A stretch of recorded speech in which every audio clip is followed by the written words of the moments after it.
Hey Definers, a couple quick notes before we replay one of my personal favorite episodes on feminine hygiene products. First, if you're interested in being considered as a host for this podcast, get your applications in ASAP. We've gotten scores of applications from amazing candidates and we'll be completing our review in the coming weeks. Second, you might notice that this episode isn't affiliated with the Uproad Project as we teased a few months ago. We tried to find another podcast episode from their member network to share, but unfortunately timing didn't work out for this one. Last, some updates on Dame, the company featured in this episode on feminine hygiene products. Alec Mills, one of Dame's co-founders, recently shared some exciting news on his LinkedIn. Dame is now producing period product dispensers that are 3D printed from recycled strawberry punnets. Now, what is a strawberry punnet? I had to look this up too. It's those plastic things that you get your strawberries in from the store, often with those perforations in there to help wash them, maybe. Anyway, these new dispensers from Dame use waste material, saving virgin plastic, and are in effect 70% less carbon intensive. They're also a fraction of the cost of their steel counterparts and super lightweight, making them easy to ship with a lower carbon footprint. As Alec notes, when most companies do not have a designated budget for period products on site, removing barriers to entry is incredibly important to ensure any space, anywhere is period positive. We hope you enjoy this replay. Support for Sustainability Defined comes from NLX, the makers of JuiceBox, the best-selling electric car home charging station. The JuiceBox Smart Charger enables EV drivers to charge their cars with the cleanest and cheapest energy available. More online at juiceboxstore.com. Did you know the average family wastes about 30% of the food it buys? That's nearly $2,000 a year. And consider the resources for production and the many people this could feed. Stay tuned to hear how sustainably minded chef Joel Gamorin and US Soy have teamed up to tackle food waste one tasty ingredient at a time. Learn more and take the pledge at supportusfarmers.com.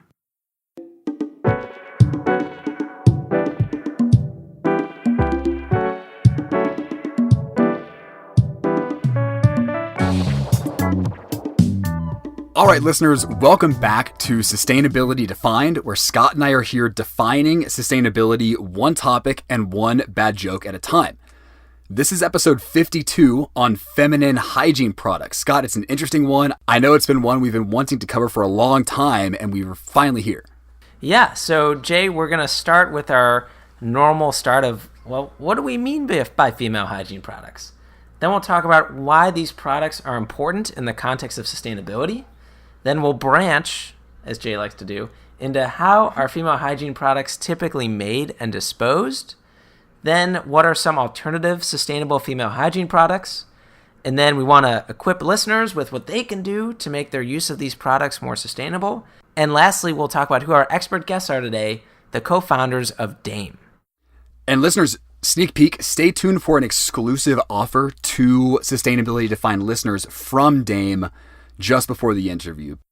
All right, Scott, before we get too far, though, the co-founders of Dame are by no means our only guests on the show today. They're not. So for the first time ever on any introduction on any episode we've done, we're bringing in some very special guests to the introduction portion, your girlfriend Shannon and my girlfriend Anna. Hi there. Hi, everyone. Hi. So listeners, can you tell the difference? I think, Scott, we kind of are dating because of this podcast. Yeah, I mean, when I met Shannon, it was, I talked to her in a beer line. I was like, oh, beautiful woman, and started talking to her, and I ended the conversation by giving her my Sustainability Defined podcast business card, and the rest is history. Oh, baby. So. Yeah. Whoa. There you go. And how can you not return that call? Mm-hmm. I couldn't. Seriously, I can tell you I did not get one of those business cards when Jay and I first met, and I am very disappointed. That's a shame. But, fun fact, Anna, you'd actually listened to the podcast before you'd ever met me, is that right? That is true. Oh. Okay, so there we have a little bit of podcast interaction. It was somewhat forced, but I did listen. All right, well, Scott, I think the podcast has certainly done great things for us in that regard. That's but right. I do know we've been wanting our girlfriends to join the show in some capacity anyways, but particularly for this episode on feminine hygiene products for what are probably fairly obvious reasons. Right. So thanks, Anna and Shannon, for joining us. And, we'll be turning to them throughout the intro to provide insights and some of their personal experiences. So without further ado, let's get into it. So what do we mean by female hygiene products? So before we do that, we want to note that while we refer to women in this episode as those who experience periods, we'll want to acknowledge that not every person who has a period identifies as a woman. We respect the spectrum of gender identities out there and want to express our support for the LGBTQIA community. And just so people know, I had to look it up myself, IA is intersex and asexual or allied. So typically, feminine hygiene products can be defined as personal care products used by women to manage menstruation and general vaginal health. The most commonly thought of include tampons, panty liners, and pads. So this definition is pretty straightforward, but this is actually an important, complex, and to be honest, taboo subject for many people. It can be pretty uncomfortable for some folks to discuss this stuff, but we four are here to tell you, get over it. Yeah, and it's part of the problem, right? Today that people don't feel comfortable talking about it. So hopefully this episode helps. Seriously, and we'll touch on that a few times coming up here. So let's branch into the topic of why are these products important in the context of sustainability? Well, first, let's talk scale. As of June 2017, women made up 49.6% of the global population. With approximately 7.8 billion, yes, billion people on Earth, that means that approximately 3.9 billion women will be in need of feminine hygiene products during their lifetimes. These 3.9 billion women will have on average 13 cycles a year for 37 years and will spend more than 6 years of their lives menstruating. Yeah, that 6 year stat is just, it hits you. And so that makes the massive scale of this topic pretty evident to me. And Jay, you and I were thinking about, well, is there anything that is parallel for us, on the men's side? And, we came up with like contact solution and mouthwash, not the same at all. So, this is sort of a unique product and it does create a lot of waste, which we're going to talk about. Certainly. Historically, feminine hygiene products have largely been single-use. The average woman will discard 14,000 tampons in her lifetime, contributing 300 pounds of waste from packaging, applicators, and tampons. And Shannon, that's per woman. Multiply that by our 3.9 billion women, and you can easily see how this becomes a problem for our oceans and landfills. Right, and another article estimates that over 100 billion period products are disposed of every year, with nearly all of them containing plastics. 100 billion period products a year. We've used that billion term a lot, Scott. I think we've successfully conveyed how massive this topic is, right? Check. Right. So this single-use mentality is not, of course, without its environmental footprint. The manufacturing of disposable menstrual hygiene products, again, an almost $6 billion industry, generates a total carbon footprint of about 15 million tons of greenhouse gas emissions annually, according to United Nations Environment Program. That's the emissions equivalent of driving over 3 million cars on the road for a year. Not so hot. So feminine hygiene products, they are important, but they're also carbon intensive. They include plastics, and they're largely single-use, so not a good combo. I am wondering, Shannon and Anna, do people talk about like the sustainability credentials of the tampons or the pads that they're using, or that sort of thing just doesn't come up? I think for me personally, it's something that I haven't started to think about or talk about until the last few years, where I sort of realized that there's a lot of plastic involved. And I've seen my friends talk about it, and, we're seeing it on the news. And so I think it's kind of recent for me.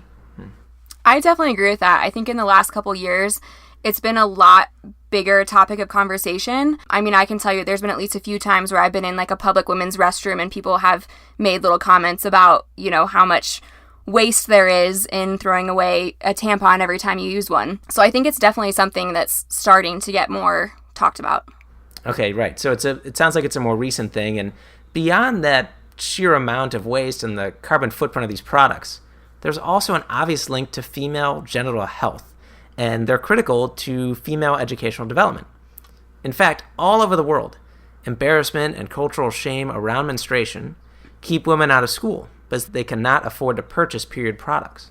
Right. And Scott, let's keep that fact that the periods can keep women out of school. Let's keep that in mind. We'll revisit that here in a minute. Yeah. But here in the U.S. specifically, the State of the Period report from Thinks and Period found that 1 in 5 teenage girls in the U.S. experiences what's called period poverty, which refers to the inadequate access to menstrual hygiene tools and education, including but not limited to sanitary products, washing facilities, and waste management.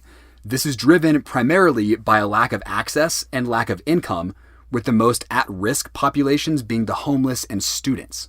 And in the US, and historically all around the globe, what's known as the tampon tax also contributes to period poverty. The tampon tax is a catchy phrase that refers to state sales taxes applied to menstrual products.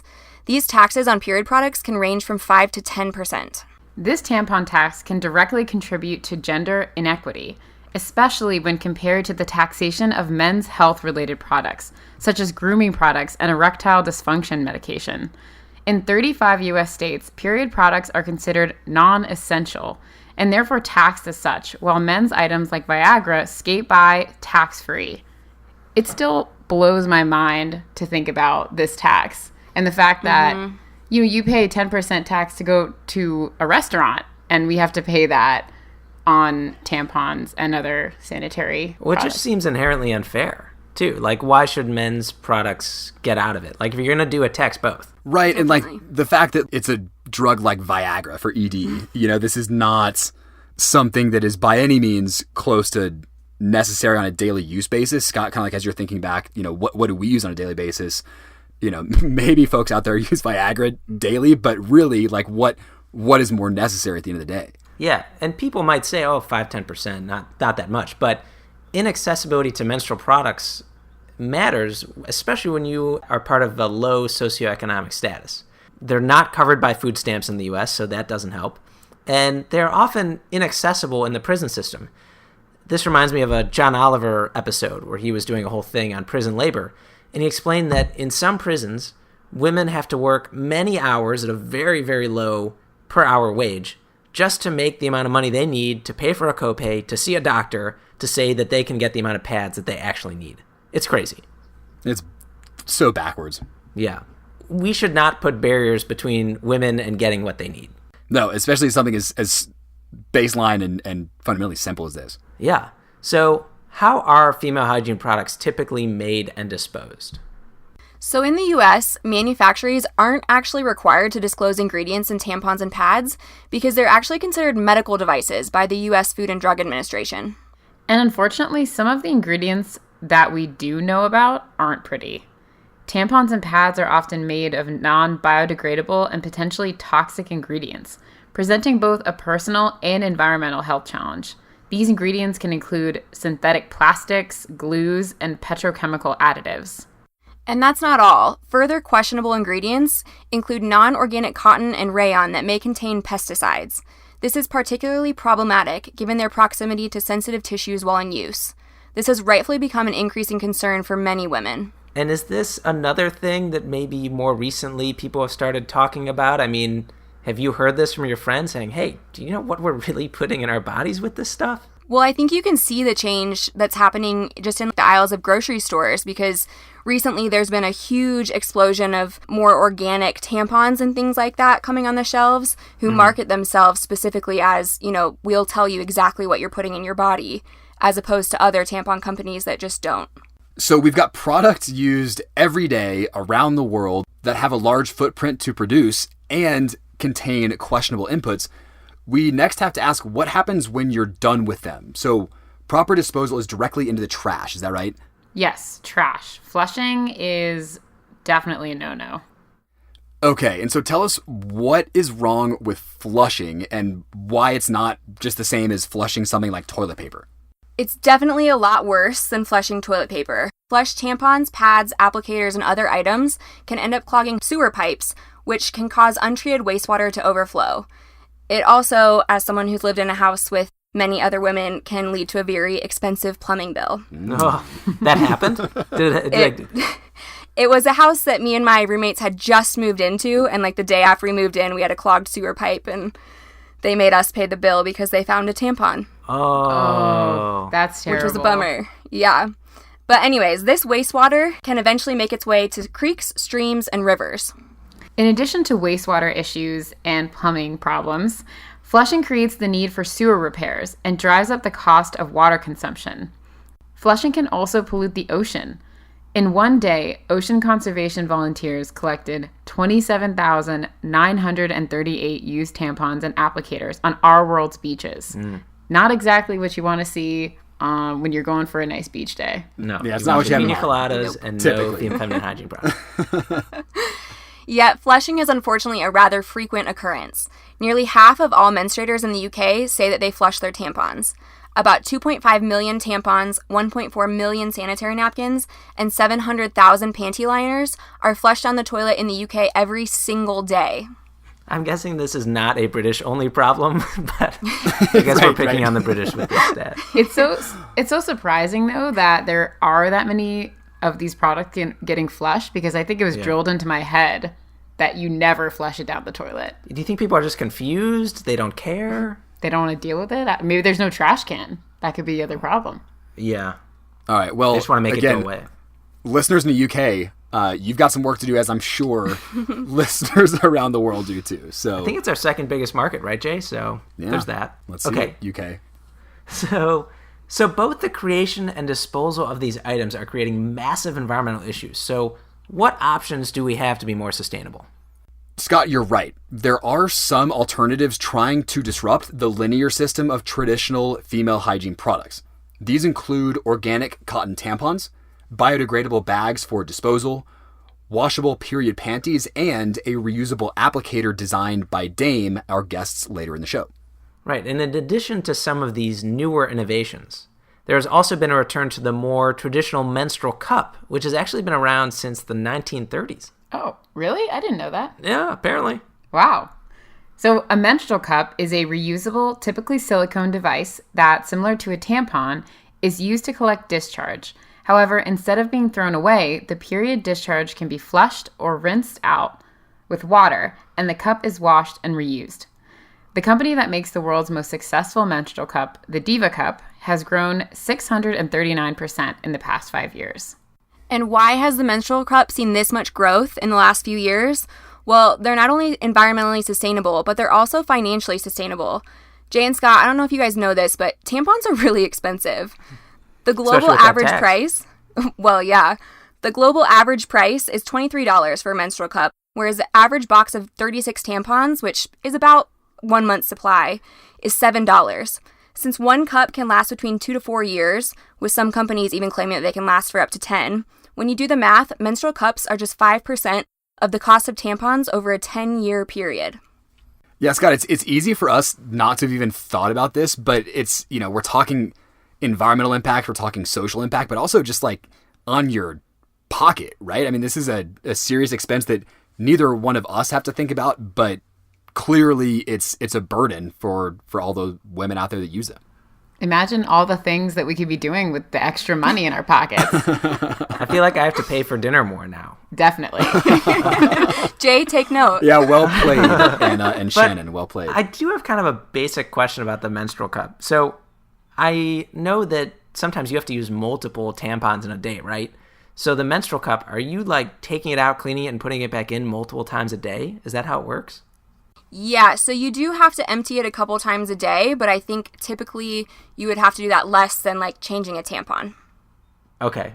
So another sustainability benefit from switching to the menstrual cup may be reduced water consumption. So in 2 studies, researchers found that menstrual cups actually reduced the amount of water that people needed to manage their periods.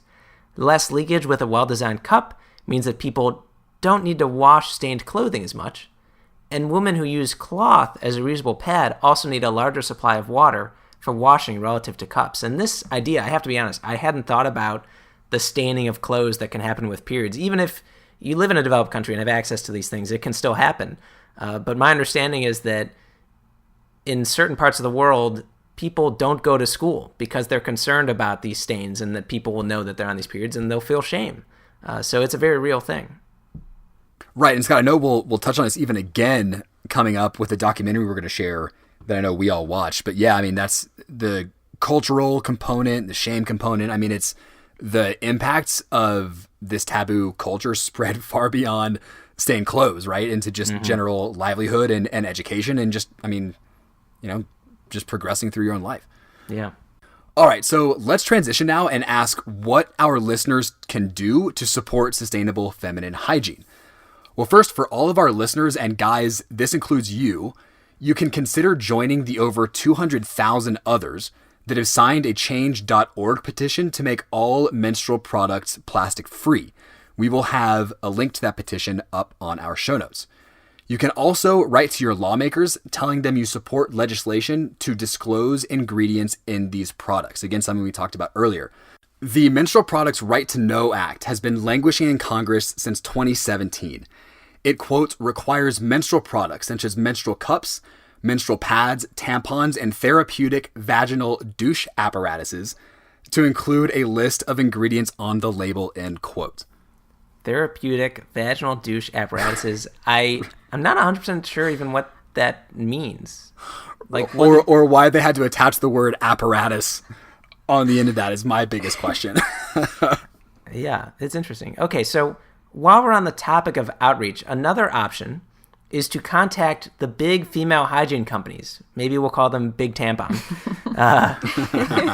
Contact Big Tampon directly to demand change in their regular sized tampons, to be more transparent in their ingredients and the amount of plastics they use. These companies, they include P&G, Johnson & Johnson, Kimberly-Clark, and others. If you're feeling some more civic responsibility, you want to do more, consider supporting legislation eliminating those tampon taxes we talked about that seem to make zero sense.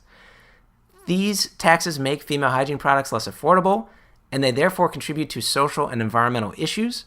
When these items are more expensive, those in need are less likely to be able to purchase what they need, but then they're also less likely to consider the sustainable attributes we've been talking about on the show. Generally, we can normalize discussion of periods to support menstrual equity as well. While in recent years it has become slightly less taboo, with the short film Period, End of Sentence winning an Oscar this year, it still remains an uncomfortable subject for a lot of people. It is hard to change something that we can't talk about.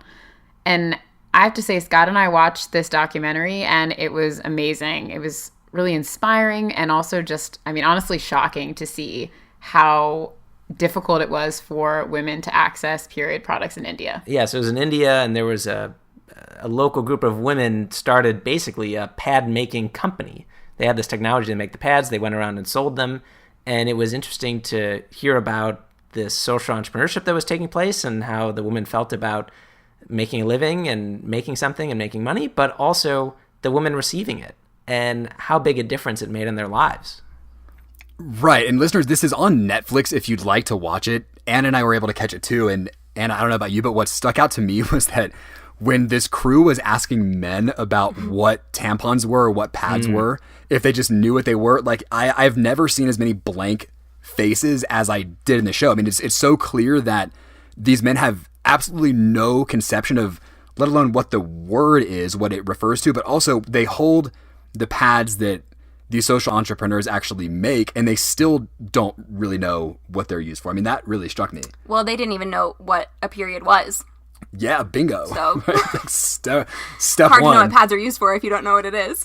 Yeah. So listeners, this documentary is only about 25 minutes. It's pretty easy to sit down and watch, and it's eye-opening. So I think all four of us would absolutely recommend it. Totally. And I imagine though that part of why these men didn't know about what it was is because they weren't taught in schools and their families didn't talk about it. But how do we make this a more comfortable topic in school? I mean, Shannon and Anna, you might have been on more of those classes than we were. I mean, did you feel like they were comprehensive enough? Did they talk about some of the stuff we talked about on the show today? I mean, how can we improve that aspect of our education? Well, I think it's something that I remember learning about it in biology, not only in science class. And not only in like a sex ed class, but also just in a science class where we were talking about menstruation with mammals Also including humans. So it's interesting to think about how that's taught in, different parts of the United States and around the world. And Scott, I think that's part of the problem is that we probably had more education on it than you guys did.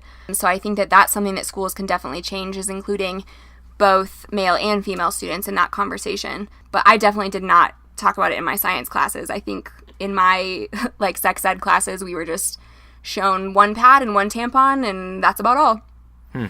I remember in my sex ed talk, it was a one-time talk, and this is in 5th grade, and I was part of the last class to receive the talk that day. And so it's this sex ed teacher, and she's gone through, 3 or 4 reps with all these elementary school kids, which is probably a tall order for any teacher. But it was so funny because, really it was so fleeting. She holds up a cup that had a tampon in it that had been sitting in there for hours. So it had fully expanded. But all it was, she just held it up. She goes, and this is a tampon, and put it back down, and that was it. And that's all. Oh no. Yeah, that's all. So circling back to what you can do as a listener, if you're somebody that uses period products, regardless of which products you choose to use, just make sure that you dispose of your products the right way. And consider trying these alternative products that we just mentioned. 17% of women have already made the switch to reusable alternatives, and studies show that 73% of women like them. In fact, Sustainability Defined listeners can get 15% off a Dame reusable applicator with code JScott15.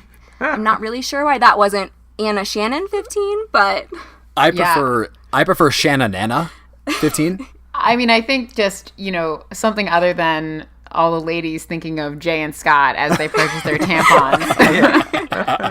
I think it'd be certainly nice of them to offer it, but maybe for the next round we can get something like Shannon Anna 15. That would be great. Nice. Okay, so we keep bringing up Dame. Who are these people? Well, they are our expert guests, the people that co-founded Dame. So, Jay, tell us who these co-founders are. So, joining us, we have Celia Poole and Alec Mills, who started Dame in 2017 on the heels of their first feminine hygiene startup, Sanitary Owl. Although Sanitary Owl was successful, one day the sheer volume of plastics they were using in their products finally struck them. This led them to start Dame, which sells, among other products, reusable applicators and organic tampons. So Dame got off the ground with Kickstarter support from over 5,000 people in 53 countries. It is now included in 3 nationwide supermarket listings in the UK and ships to over 50 countries across the world. All right, Jay, so before we say goodbye to Shannon and Anna, we want to ask you, is there anything you didn't get a chance to tell the listeners that you want to make sure to mention to them before we move on to the interview?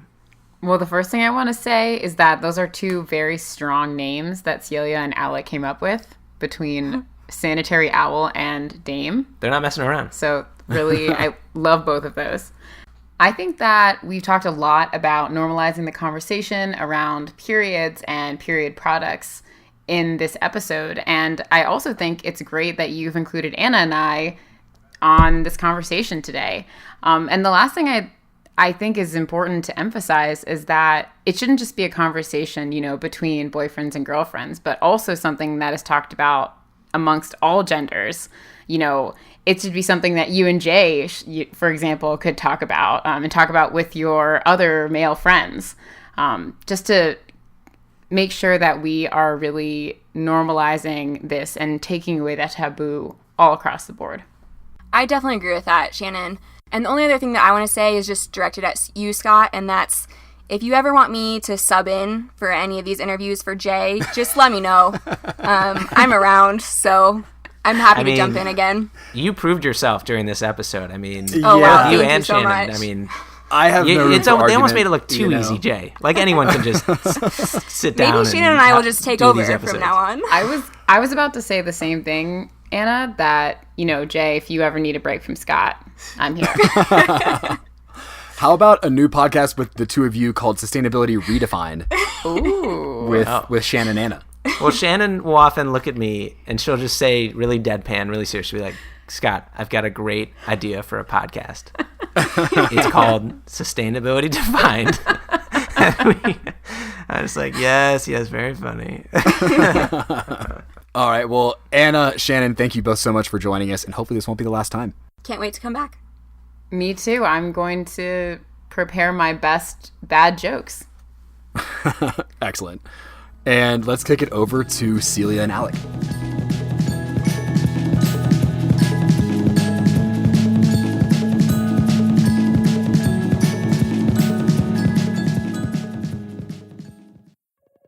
Support for Sustainability Defined comes from NLX, the makers of JuiceBox, the best-selling electric car home charging station. The JuiceBox can charge an EV up to 13 times faster than other home charging stations. JuiceBox's smart charging Wi-Fi features also help drivers charge with the cheapest and cleanest energy available. Schedule car charging when electricity rates are lower, or with JuiceNet Green software, charge with the cleanest energy on the grid. Sync your EV charging to times when solar and wind power are at maximum production and fossil fuel power sources are at a minimum. More online at juiceboxstore.com. You know, as a chef, sustainability and support for U.S. farmers are two values I always bring with me into the kitchen. Our farmers are hard at work to ensure a dependable supply of high-quality, sustainable ingredients to feed our families during these trying times. And as consumers, we can do our part by purchasing U.S.-grown ingredients and taking meaningful steps to realize their full potential in the kitchen. That's why I partnered with U.S. Soy on my new Instagram series, Stretched, where I teach you how to transform food scraps into simple, delicious recipes. Catch the episodes at Joel Gamron on Instagram. That's JoelGamorran. And show your support by taking the pledge at supportusfarmers.com. All right, listeners, we are now joined by Celia Poole and Alec Mills, the co-founders of Dame, calling all the way from the UK. So Celia and Alec, thanks for taking this transatlantic conversation with us. Thanks for having us. Thank you. So, guys, don't get us wrong. Scott and I speak with a number of different types of companies, from large corporations to environmental nonprofits, but I know we both love speaking with sustainability startups. There's that excitement there that we just love. So, yeah, we play our best Guy Raz from How I Built This, right, Jay? And Scott, I actually do think your voice sounds a lot like his. So, along those lines, Celia and Alec, we're just curious, as we start from square one, was entrepreneurship something you guys naturally gravitated to, or did you guys get to this point from a different path, perhaps? Definitely not for me. 100% didn't want to do. My husband is an entrepreneur and started up his own companies. And I am 100% not that like classic entrepreneur, positive, anything's possible. I'm much eggy, well, like looking in the detail, what's going on, what's happening. But this basically came about because it was an issue which I really cared about and really felt strongly about. And I met through Alec, my entrepreneur, and Alec is much more the kind of blue skies, broad brush, anything's possible. And really it was that meeting of minds of the two of us that pushed it into being. I used to work in like finance in a grey office with grey people doing pretty great stuff. And it was looking highly likely that if I stayed in my seat, I would die there at the age of 60, having not done anything else. And so for me, setting up a business was just a way of, I guess, kind of avoiding the sort of predictable sort of grey world of I guess, corporate life. Alec, I mean, the grayness you mentioned, you live in London, so I'm not really sure how much color you expected. Wow, we're getting the London dig in early. I mean, you guys, you sound like you make a great team, right? And you mentioned this initial conversation that led to starting this company. Our understanding, though, is you did have a first venture called Sanitary Owl. So can you walk us through the story? Like, were you guys friends before? What was this conversation like? What was Sanitary Owl? How did we get to Dame? I went for dinner at Celia's house, and so you knew each other. No, well, not really. I sort of knew her sisters-in-law. Anyway, I ended up at dinner sitting next to Celia, who had just had a baby, and I was asking all sorts of pretty mundane questions about some of the pitfalls of walking around with a newborn child all day. And she said it's the really small things in that you sort of don't really think about. such as when you forget to buy your tampons or something like that, and you have to strap your newborn baby back to your chest and go out into the grey London skies. And it's inevitably raining, and you have to go and get your tampons. And I had just discovered, I think, Dollar Shave Club at the time. Not that I need to shave, but someone had shown me their thing. And I said to Celia, why is this not, done for your tampons? And that's like a subscription service, right? Dollar Shave Club? You pay a certain amount and they keep shipping you it so you don't have to go out to the store. Exactly. And, it's the perfect thing, utilitarian sort of purchases, but there's nothing that is more perfect for a monthly subscription service than a monthly biological function. And Celia and I kept chatting and kept drinking, and come about midnight, we'd come up with an entire business plan and a very silly name for our business, which is always a good start. And the next day we thought, hang on a second, we've got a real opportunity here to sort of solve a problem. Yeah, it was a different business to what Dame is now. So we were sending out popular brands of tampons and pads and period products to women in the UK, but nothing that was our own. It was all just popular brands, and it was all the way from disposable, which was the majority, to a few reusable products. And was that not working, or did you all say it's working, but there's this sustainability angle here, we have to be mindful of that, let's switch to the model Dame has now? No, it was totally working. It was, we were getting thousands of customers through the door, but it's like anything in life, when you start to look under the bonnet and look into things in a bit more detail. Under the hood, guys. Thank you. I was about to say, is that a UK phrase, look under the bonnet? I like that. A bonnet is an Elizabethan woman's hat. Right, I was like, who's wearing bonnets here? Yeah, we started to see what these products really were. And the fact is that they're filled with plastic. They're filled with chemicals, synthetics. And these are items that women are putting inside of themselves and not really thinking about it. The vagina is one of the most absorbent parts of the body. And for example, a tampon sits inside your vagina for on average about 7.5 years.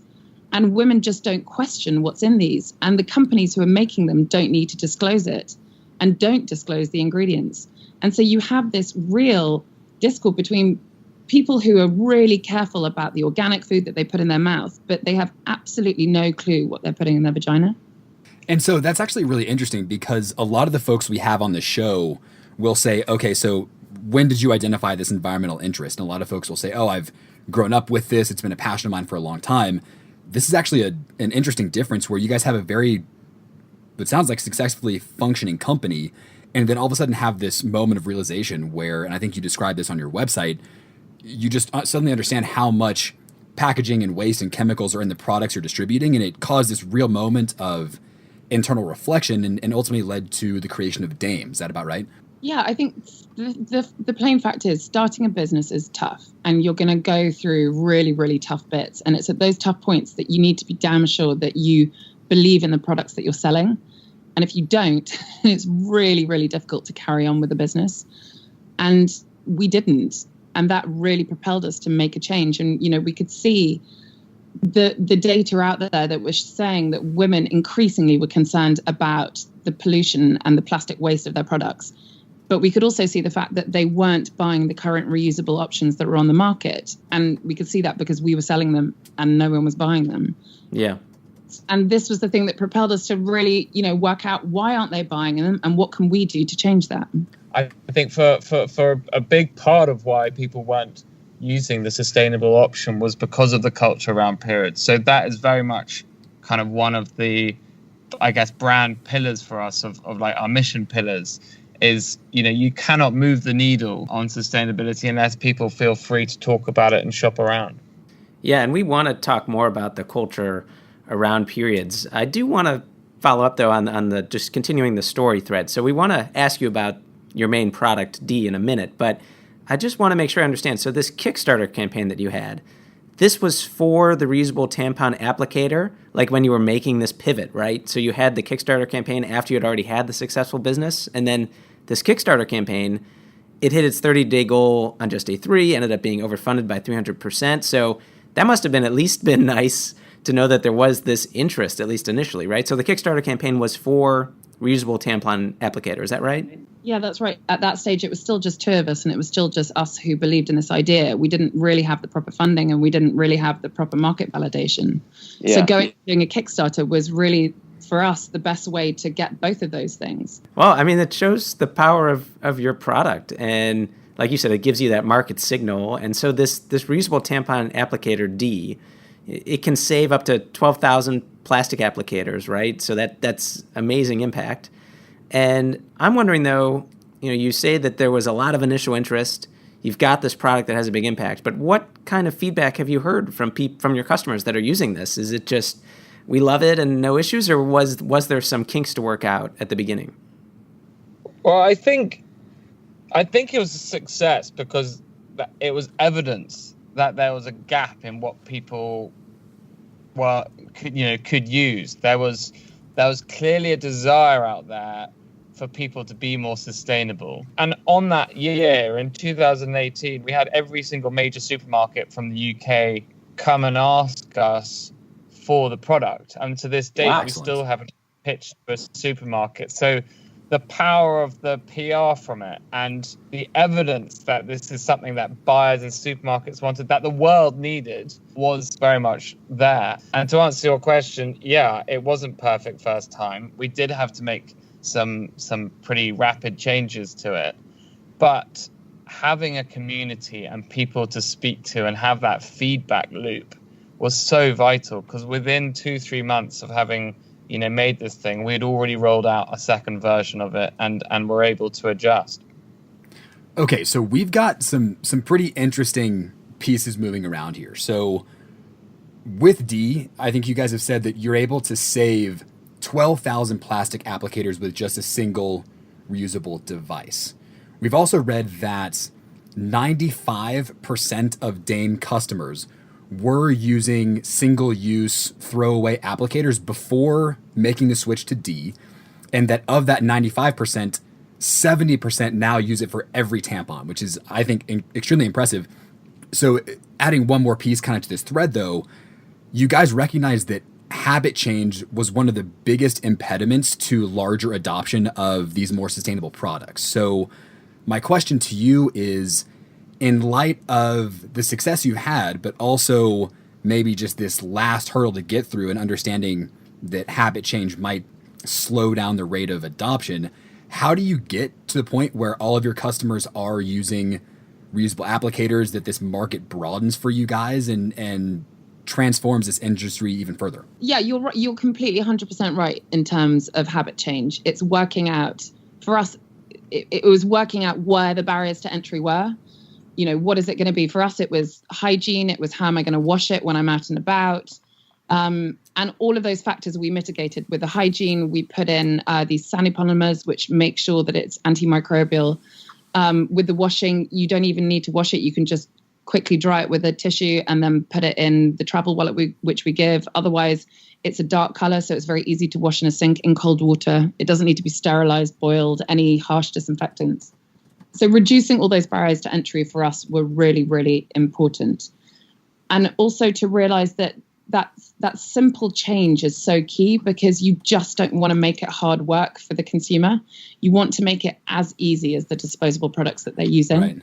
But like you just said, we want to go mainstream. This is a universal problem. There are 3.5 billion women in the world. All of them get their period for majority of their lives. And that's a lot of menstrual products that are going to waste every year. And so in order to make it mainstream, one of the things we really realize is that sustainability, whilst for us, it's one of the most important things, for the consumer, it quite often isn't. Lots of people claim that they're environmental, but actually they really just like the cool stuff. They want the stuff that looks aspirational, that they can put on their Instagram. And so design had to really come into play quite strongly here. We had to make something that didn't look like the traditional menstrual product that you find on your supermarket shelf. And I think that has really helped propel us into a wider audience and a wider acceptance. There is no point coming up with the most sustainable solution on the planet if no one is prepared to use it. So we would much rather create a product that the vast majority of people are prepared to use, but isn't necessarily 100% sustainable, then make something that is 100% sustainable, but only sort of 10% of people use it. We actually came up with a formula, which we're going to publish shortly, which is how we work out our impact. And it has the quite useful acronym of VOLVA, which is volume times use times lasting times verified equals avoided. VOLVA. Fantastic. And it basically means, are people coming from plastic applicators? Yes. How many plastic applicators are we saving? And ultimately, how long are they sticking with your product? Is the habit change lasting? Because if it's not lasting, that needs to be factored in to the overall net uplift. Yeah, and you talk about measuring impact. I know we've read that you've avoided 2.5 million plastic applicators. It sounds like your formula there is going deeper. But you talk about making a product that is sustainable, but that people are actually using. And I know another pillar of your mission is about accessibility. So it might be people that would totally use it, but maybe they don't have access. And we've read about this term of positive periods, and especially with these global demonstrations around racial and social justice, this is becoming more important. So would you say that most of your customers fall under a certain demographic? What is Dame doing to make sure that all kinds of women can access the kind of sustainable product you're putting on the market? The issue with sustainable traditionally has meant that it costs more. You've got that thing where you're sourcing higher quality of ingredients, you're paying people decent living wage, everything along your supply chain is how it should be, so therefore it does cost more. Where sustainability comes into play is you're not having to buy it again and again. Yeah. And that's what's really important. And the more people can look towards reusables and see that, yes, there might be an initial cash outlay, but actually the cost saving that you get over time is immense, is really, really important. For us, we want to make this product as inclusive as possible. And we're a young company. We only launched last year, and we're definitely feeling our way on many topics. But our goal is to make period products for the planet. Is there one strand or action you've taken that you've tried that you want to just throw out to the listeners? Yes, I think, in light of everything that's been going on across the world with Black Lives Matter, it's been something that's very important to us, and making sure that the voices that we put out there are many and not just one, because every type of woman or person has a period. And to make sure that all the community that we have and the content that we put out comes from those many different voices. And it's something that we've already been working on our Instagram, and we're making some pledges about it that will come out very soon. Yeah, and the other pillar of your mission is acceptability, right? So like you're talking about putting out these statements and having people being comfortable talking about what has been seen in the past as a taboo topic. What is the key to getting people to open up about this? Is there any tips for our listeners as they try to have these conversations with friends or family? For me, the big thing is normalizing it. Like, I know from years ago when I had my first period that it was a very different landscape. This was before social media. This was when your mum told you about it once, and then you went to school, had one lesson, and then that was it. And no one talked about it, bar whether you were just asking a friend if you can borrow a tampon. And there was definitely this feeling of shame. And that was put about a lot, I think, through the advertising that came from these big corporations where, the word discretion was put out. The phrase, no one needs to know you're on your period. You put this out into teenage girls' minds, and it really forms this feeling of embarrassment around it.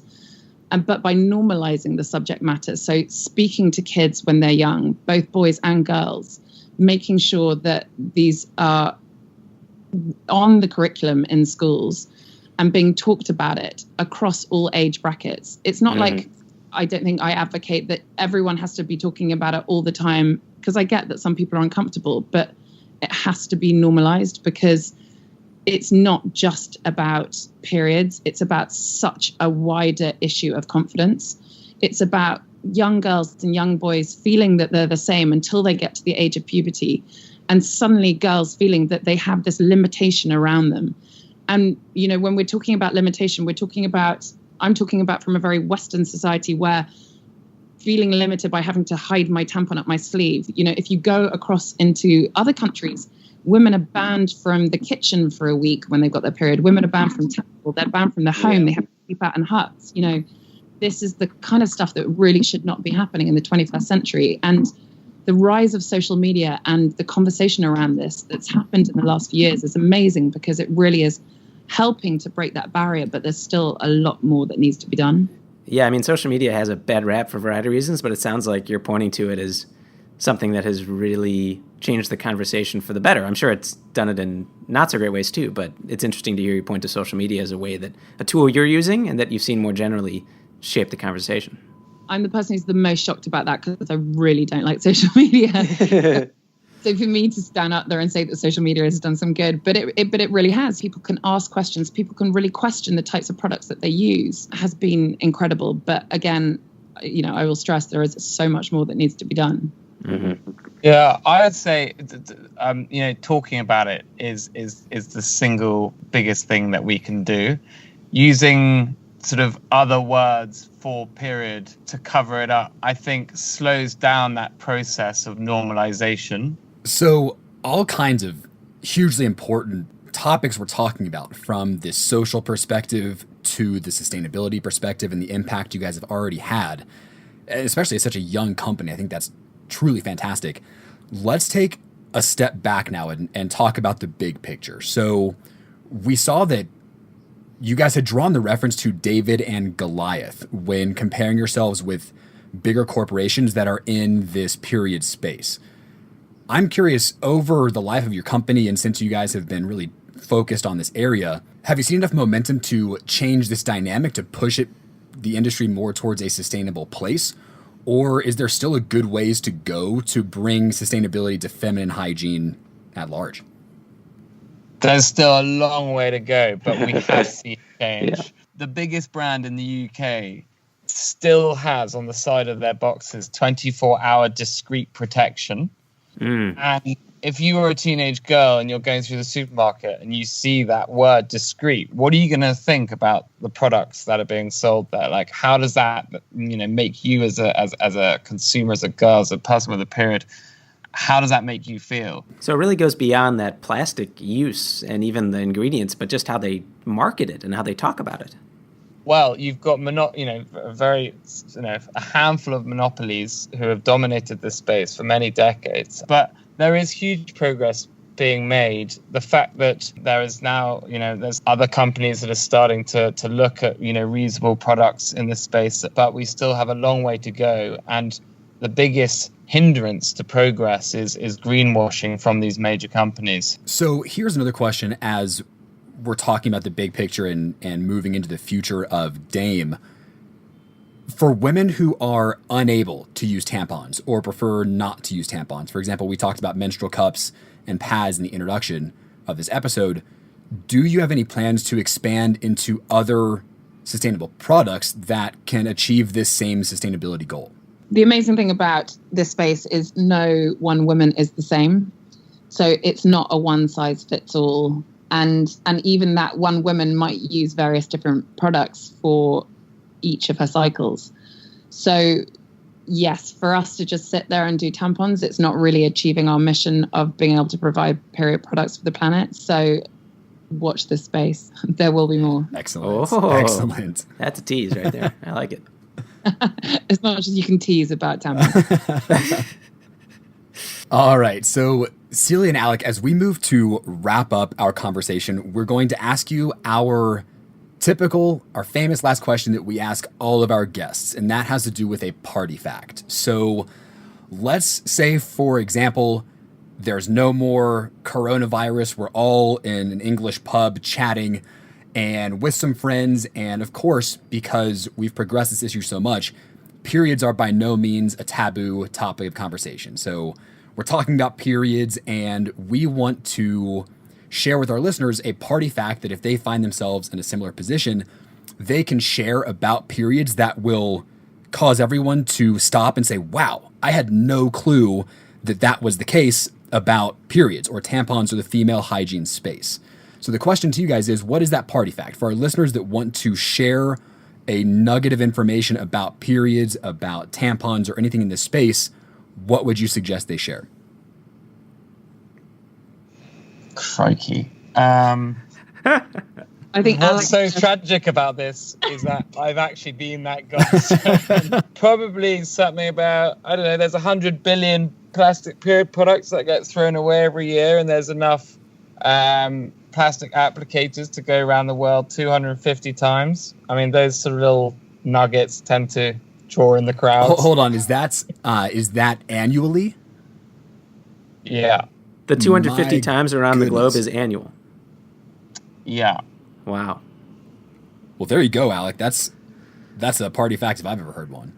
So Celia and Alec, with that party fact in mind, that about does it for us. So thank you so much for joining the show. And number one, talking about a topic that needs to be discussed more.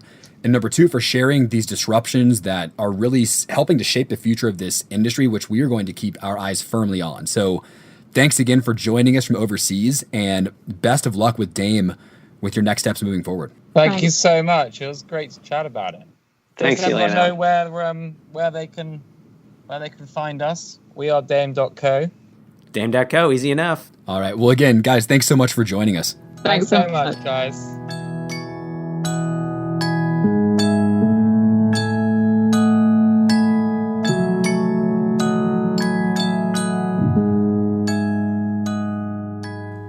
All right, so as we bring this episode to a close, I typically like to round these out with a nice bad joke, but we have Anna and Shannon back for more.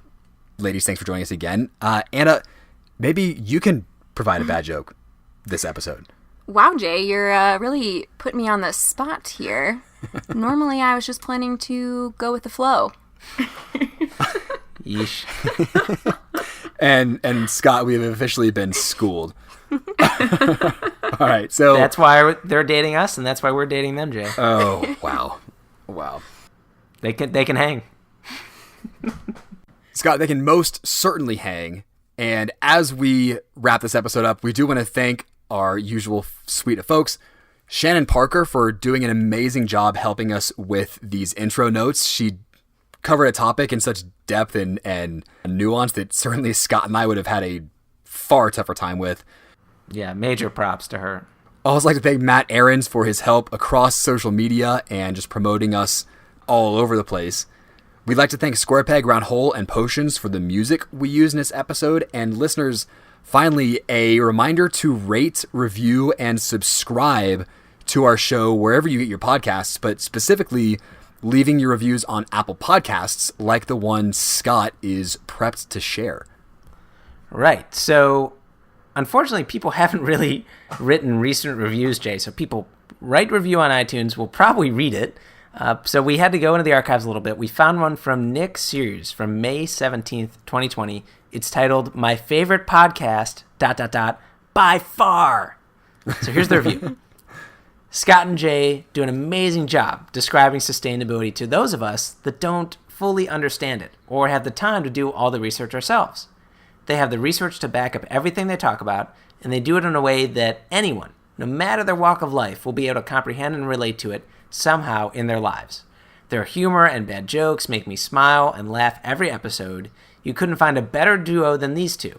Since COVID-19, I have been able to set aside the time to dig into my own sustainability habits, and listening to Scott and Jay has been eye-opening and insightful.